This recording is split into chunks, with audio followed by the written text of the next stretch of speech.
ายนงคาโอ้สาวสุสานเป็นยังจึงลืมฮีลืมในสู่เก่าลืมผู้บ่าวที่เมืองหินเหิมไปอยู่เวียงจันทน์ดนเติมคงลืมหินเหิมแล้วบอกคนดีอายโลกรอคอยแต่เจ้าเคลื่อนคอยนาบ่มาจากทีอายคอยของหาจนเคลื่อนวันแปรพันเป็นปีเป็นอย่างมาเป็นจังสีสั่งมีสีนี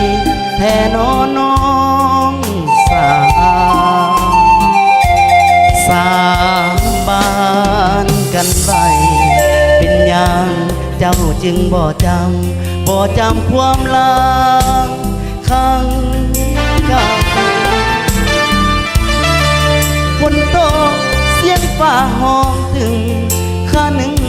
คือทอดบ่เศร้าน้ำตาไหลยาวดังฝนทำลงไต้โกกระโดดอายยืนงอยโพดคอยน้องห้องให้ห้องหรือสาวหินเหินไปมีแฟนเพียงจันทร์สุดสมอายสาวระกำเหลือทนเมื่อสาวตาคม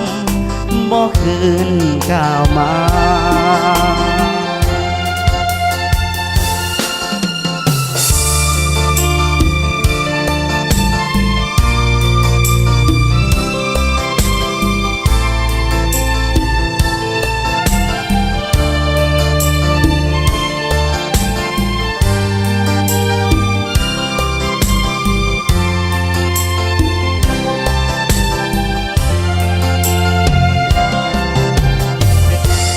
สา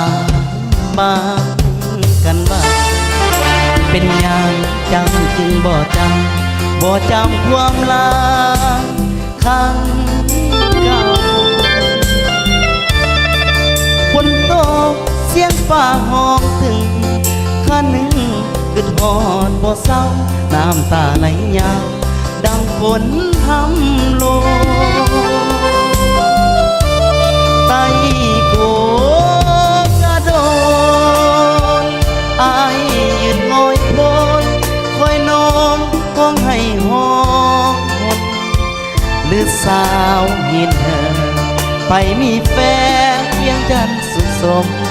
อายสาวระกำเหลือทนเมื่อสาวตาคมบ่คืนก้าวมา